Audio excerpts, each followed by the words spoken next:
Hello friends, জয় মোহনবাগান। গতকাল derby হারের পর থেকে মনটা একেবারেই ভালো নেই, কারণ গতকালের ডার্বিটা আমরা কিন্তু জেতার জন্য মাঠে নামিয়েইনি। আমরা প্রথম থেকেই যেন হেরে বসেছিলাম, এরকম একটা ব্যাপার ছিল। তো তোমাদের আগেই বলেছিলাম যে মোহনবাগান ঠিক মতন প্র্যাকটিস করেনি এবং সেটা না করেই ডুরান্ড কাপ খেলতে শুরু করে দিয়েছে। তবে প্রথম দিকে যে সহজ প্রতিপক্ষগুলো ছিল তাই জন্য সেই জিনিসটা হয়তো অতটা চোখে পড়েনি। তবে হ্যাঁ, প্রত্যেকটা ম্যাচেই আমরা দেখেছি, সেটা মোহামেডান স্পোর্টিং হোক বা যেই ম্যাচেই হোক, আমরা দেখেছি আমাদের কিন্তু কিছু দুর্বলতা রয়েছে। সেই ম্যাচগুলো আমরা জিতে গেছিলাম, তাই জন্য সেই ম্যাচগুলোতে আমাদের খারাপ দিকগুলো অতটা সামনে আসেনি। তবে ডার্বি সবসময় 50-50, সে যত খারাপ দলই হোক না কেন বিপক্ষে, তো ডার্বিতে কিন্তু সবসময় একটা স্নায়ুচাপ থাকে। তো সেখানেই কিন্তু আমরা ফেল করে গেলাম। প্রথম থেকেই কিন্তু মোহনবাগান একেবারেই খারাপ খেলতে শুরু করেছে এবং প্রথম 30 মিনিটে মোহনবাগান কোনো গোলের দিকে শটই নেয়নি। উল্টো দিকে ইস্টবেঙ্গল বেশ কিছু অ্যাটাক কিন্তু করে গেছিল মোহনবাগানের পক্ষে এসে, এবং তারপর কিন্তু মোহনবাগান যখন ফেরার চেষ্টা করছে তখন অসংখ্য মিসপাস, মাঝ মাঠে খেলা তৈরি হচ্ছিল না। এবং তারপর তো মোহনবাগানের যে দৌড় বা ইস্টবেঙ্গলের সাথে যে অন্যান্য প্লেয়ারদের সাথে দৌড়ে পেরে ওঠা, সেইগুলোও পারছিল না। এবং ইস্টবেঙ্গল বারবার প্রেসিং ফুটবল খেলছিল, যেটা কিন্তু মোহনবাগান ফাম্বেল করছিল। এর মধ্যে কিন্তু প্রচুর ভুল পাসগুলো এমনই ভুল পাস যেগুলো কিন্তু বিপদ তৈরি হওয়ার জন্য যথেষ্ট। তো সেরকম ভুল পাস কালকে কিন্তু প্রচুর খেলেছে মোহনবাগান, যেগুলো থেকে কিন্তু সঙ্গে সঙ্গে গোল হয়ে যেতে পারতো। তো এইগুলো প্র্যাকটিসের অভাবের জন্যই হয়েছে। এখনও পর্যন্ত কিন্তু তালগোল ঠিক মতন তৈরি হয়নি টিমটার মধ্যে। ফিটনেসের চরম অভাব, যেটা প্রথম থেকেই আমি বলে আসছিলাম যে এতদিন পর মোহনবাগানের প্লেয়াররা কেন আসছে। সব টিম এত প্র্যাকটিস শুরু করে দিয়েছে, যারা খেলার জন্য রেডি। ইস্টবেঙ্গলও কতদিন আগে থেকে প্র্যাকটিস শুরু করে দিয়েছে। তো সেটাই কিন্তু দেখা গেল কালকের মাঠে, এবং মাঠে কিন্তু পুরো চোখে আঙুল দিয়ে দেখিয়ে দিয়ে গেল যে প্র্যাকটিস না করলে, ঠিক মতন প্রিসিজন না করলে কি হতে পারে, সেটা কিন্তু কালকে চোখে আঙুল দিয়ে দেখিয়ে গেল। শুধু ডার্বি হারা নয়, সাথে সাথে ডুরান্ড কাপ থেকেও কিন্তু আমরা ছিটকে গেলাম। একটা ট্রফি কিন্তু আমাদের সামনে থেকে চলে গেল, ট্রফি জয়ের সুযোগ। তো এটা কিন্তু একেবারেই মেনে নেওয়া যায় না। এর জন্য একেবারেই ম্যানেজমেন্ট দায়ী। গতকাল থেকে ম্যানেজমেন্টের মুন্ডুপাত হয়েছে, প্রত্যেকটা সমর্থক মুন্ডুপাত করেছে। তো সেটা নিয়ে আলাদা করে কিছু বলার নেই, কারণ মুন্ডুপাত হওয়ার মতনই। এই ম্যানেজমেন্ট হয়তো অনেক টাকা দিয়ে টিম তৈরি করে ঠিকই, অনেক প্লেয়ার নিয়ে আসে চমক দেওয়ার জন্য, কিন্তু তারা একেবারেই আনপ্রফেশনাল। কিভাবে তৈরি প্লেয়ারদের খেলাতে হয়, কিভাবে প্র্যাকটিস করাতে হয়, সেটার কিন্তু কোনো ধ্যান ধারণা নেই।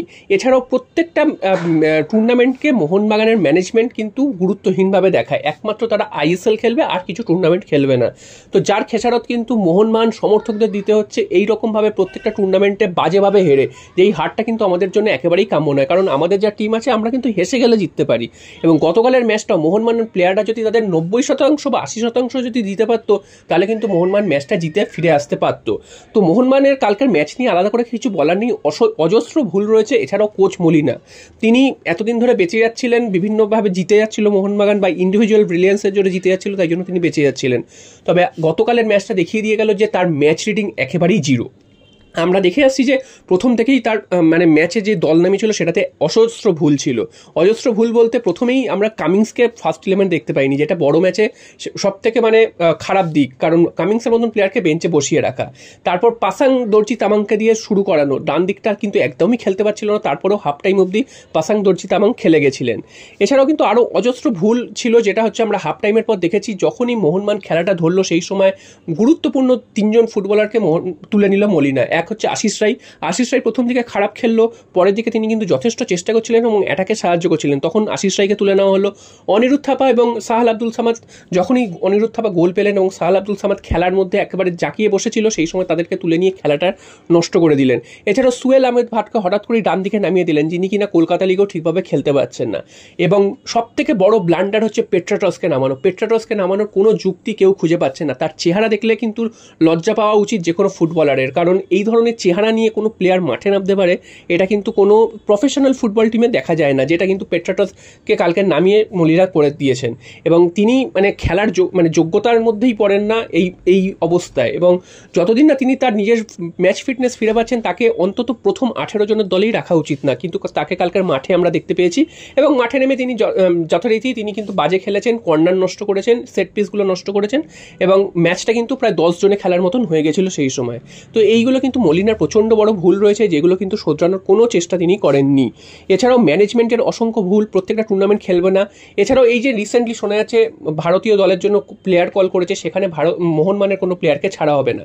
হ্যাঁ, এটা বলতে পারে যে মোহনবাগানের প্লেয়ারকে এর আগে ছেড়ে হয়তো চোটাঘাতগ্রস্ত হতে হয়েছে, যার ফলে মোহনবাগানকে অনেকটা ভুগতে হয়েছে, ঠিকই কথা। তবে এই মুহূর্তে দাঁড়িয়ে মোহনবাগানের সামনে কিন্তু ACL 2 এর ম্যাচ ছাড়া আর কোনো ম্যাচ নেই, সেটাও কিন্তু এখনো প্রায় 1 মাস দেরি। তো এই মুহূর্তে দাঁড়িয়ে প্লেয়ারদের না ছাড়ার কি কারণ, যেখানে আমরা দেখতে পাই যে কিছু একটা টুর্নামেন্ট শেষ হওয়ার সাথে সাথে সেদিন রাত্রিই তারা প্লেয়াররা চলে যাচ্ছে ঘুরতে। তো এক্ষেত্রে যদি দেশের জন্য খেলতে যায় তাতে না ছাড়ার কি আছে এটাও কিন্তু বোঝা যাচ্ছে না। এবং যেখানে খেলতে গেলে কিন্তু প্লেয়াররা ম্যাচের মধ্যে থাকবে, ম্যাচ ফিট হওয়ার সুযোগ থাকবে। মোহনবাগানে কিন্তু অনেকগুলো ভারতীয় প্লেয়ার রয়েছে, তো এইগুলো নিয়ে কিন্তু কেউ মাথা ব্যথার কারণ নেই। এবং হঠাৎ করে বলে দিল যে ACL এর প্রস্তুতি নেওয়া হবে, তার জন্য কোনো প্লেয়ারকে ছাড়া হবে না।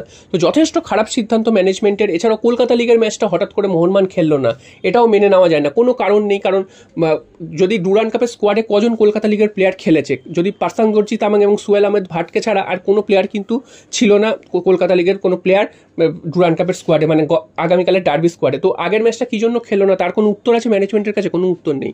তো এইভাবেই চলছে মোহনবাগান ম্যানেজমেন্ট। যথেষ্ট ভালো টিম নিয়েও আমাদের কিন্তু হারতে হয়েছে, এইটা কিন্তু একেবারেই মেনে নেওয়া যায় না। শুধুমাত্র আনপ্রফেশনালিজমের জন্য, শুধুমাত্র নিজেদের ইগোর জন্য অন্য কোনো টুর্নামেন্টকে গুরুত্ব দেবো না এই জন্য। এছাড়াও কিন্তু প্লেয়ারদেরও কিন্তু আরও সচেতন হওয়া উচিত, আরও কিন্তু দায়বদ্ধতা বাড়ানো উচিত।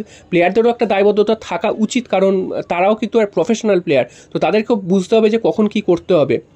তারা যখন খুশি আসছেন, এসেই একটা দুজন প্র্যাকটিস করে মাঠে নেমে পড়ছেন। তো এটা তো ফুটবল বিজ্ঞানে এইভাবে তো খেলাধুলা হয় না। তো এটা নিয়ে কিন্তু আমরা যথেষ্টই বিরক্ত, ম্যানেজমেন্টের ওপরও বিরক্ত। সামনে ACL 2 রয়েছে, দেখা যাক ACL 2তে কী হয়। তবে এইভাবে যে চলছে, এইভাবে কিন্তু কোনো দিন কোনো টুর্নামেন্টেই ভালো ফল করা যায় না। ACL 2 যথেষ্ট কঠিন টুর্নামেন্ট, এবং সেইখানে যে এইভাবে এই মানসিকতা নিয়ে যদি খেলতে যায় সেক্ষেত্রে কিন্তু অনেক বড় বিপদ অপেক্ষা করছে। এছাড়াও মোহনবাগান ম্যানেজমেন্টের আরও কিছু বিষয় রয়েছে যেগুলো নিয়ে হয়তো ইরানে খেলতে যাব না, অন্য কোনো দেশে খেলতে যাব না, এই জিনিসগুলো রয়েছে। এইগুলো কিন্তু এবার একদমই বরদাস্ত করা হবে না। মোহনবাগান ম্যানেজমেন্টকে কিন্তু সমর্থকদের কড়া বার্তা দেওয়া উচিত যে কোনোভাবেই কোনো ধরনের বাদরামু বরদাস্ত করা হবে না। মোহনবাগান সমর্থকরাই শেষ কথা দলের, এবং মোহনবাগান সমর্থকরা যেটা চাইবে সেটাই কিন্তু মোহনবাগান ম্যানেজমেন্টকে করতে হবে। যদি সেটা করতে পারে ভালো, না হলে তারা সরে যাক। তো এইরকমভাবে দল চালানোর কোনো দরকার নেই, এরকম আনপ্রফেশনালভাবে। মোহনবাগান দেশের সেরা দল, মোহনবাগান জাতীয় ক্লাব, মোহনবাগান কোনোদিন আনপ্রফেশনালভাবে ফুটবল খেলে না। তো এইগুলো কিন্তু মাথায় রাখতে হবে। এবং ACL চ্যাম্পিয়ন্স লিগ, ACL নিয়ে কিন্তু আমরা যথেষ্ট সিরিয়াস, এবং ম্যানেজমেন্টকেও কিন্তু অবশ্যই সিরিয়াস হতে হবে, এবং সেখানে যথেষ্ট কঠিন প্রতিদ্বন্দ্বিতার মুখে আমাদের কিন্তু পড়তে হতে চলেছে।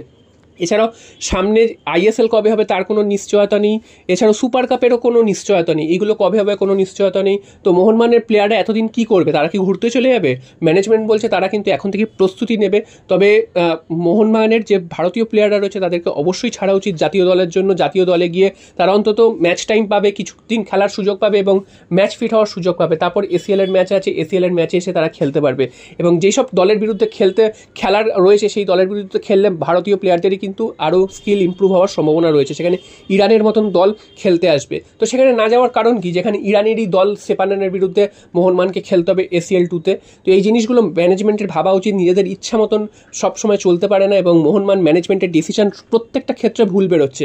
এছাড়াও মোহনবাগান প্রপার আরেকজন বিদেশি যে বক্স টু বক্স খেলতে পারে এরকম কোনো প্রপার বিদেশি নেয়নি। রাফসান রবিনোর নাম কবে থেকে শোনা যায়, কোনো ধরনের অফিসিয়াল আপডেট আসেনি, কোনো ভালো সাইনিং করেনি এই মরশুমে, কোনো ব্যাকআপ তৈরি করেনি। লিস্টনের ব্যাকআপ হিসাবে কারুকে নেয়নি, উল্টো দিকে আশিক কুরুনিয়ানকে ছেড়ে দিয়েছে। এছাড়াও রাইট সাইডে মানবীর সিংয়ের ব্যাকআপ হিসাবে কারুকে নেয়নি, যার খেসারত কিন্তু গতকালের ডার্বি ম্যাচে আমাদের দিতে হয়েছে। এছাড়াও গ্রেগ স্টুয়ার্টের বদলি হিসাবে কারুকে নেওয়া হয়নি। রাফসান রবিনোর নাম শোনা যাচ্ছে, কবে আসবেন কি আসবেন কেউ জানে না, কোনো সইয়ের কোনো গন্ধ নেই। একের পর এক টুর্নামেন্ট চলে যাচ্ছে, এবং সমস্ত কিছু শেষ হয়ে যাওয়ার পর হয়তো ISL এর 10-12টা ম্যাচ খেলার জন্য কোনো প্লেয়ারকে ভাড়া করে আনবে। তো এইভাবে তো চলতে পারে না। ম্যানেজমেন্ট জানাক প্লেয়ারদের কী করছে, যেখানে অন্যান্য সব টিম মরশুমের শুরু থেকেই সমস্ত প্লেয়ারদের নিয়ে এসে তাদের প্র্যাকটিস করাচ্ছে, তাদেরকে সমস্ত ম্যাচ খেলাচ্ছে। তো এইগুলো করছে, তাহলে মোহনবাগানের এত সমস্যা কিসের? মোহনবাগানের এত টাকা দিয়ে দল করছে, তারপরে এই প্লেয়ারদের আনতে এত সমস্যা হচ্ছে কেন? এর উত্তর কিন্তু মোহনবাগান ম্যানেজমেন্টকে অবশ্যই দিতে হবে, সমর্থকদের। এবং এইভাবে দিনের পর দিন চলতে পারে না। এর আগেও কিন্তু আমরা বলেছি যে এইভাবে প্রত্যেকটা টুর্নামেন্টে আমাদের কিন্তু লজ্জার সম্মুখীন হতে হচ্ছে, যেগুলো কিন্তু আমাদের পাওয়ানোর কথা নয়। কারণ আমরা জানি যে আমাদের দল যা আছে আমরা কিন্তু হেসে গেলে জিততে পারি, তারপরেও এই আনপ্রফেশনালিজমের জন্য আমাদের কিন্তু হেরে ফিরে আসতে হচ্ছে। এবং এটাও কিন্তু ডার্বি কাউন্ট হয়ে গেল যে মোহন মোহনবাগানকে হারিয়েছে ইস্ট বেঙ্গল, যেটা কিন্তু বর্তমান সময়ে দাঁড়িয়ে একদমই মেনে নেওয়া যায় না। দেখা যাক সামনের দিকে কি হয়। মোহনবাগান ম্যানেজমেন্ট নাকি হঠাৎ করে সিরিয়াস হয়ে উঠেছে, তারা এবার ACL 2 এর প্রস্তুতি নিচ্ছে। আশা করছি ACL-এ মোহনবাগান ম্যানেজমেন্টের টনক নড়বে এবং শীঘ্রই কোনো বিদেশিকে সই করিয়ে সেই জায়গাটা মেরামত করবে। শুধু বিদেশি সই করাতে হবে না, দলের সাথে এসে মানাতে হবে, তাদেরকে ম্যাচ ফিট হতে হবে, কারণ যেসব বিদেশিদের মোহনবাগান নিয়ে আসে তারা কিন্তু কেউই একদম ম্যাচ ফিট থাকে না, কিছুই থাকে না। তো দেখা যাক শেষ পর্যন্ত কি হয়। আশা করছি সামনের দিকে ভালো কিছুই হবে। জয় মোহন।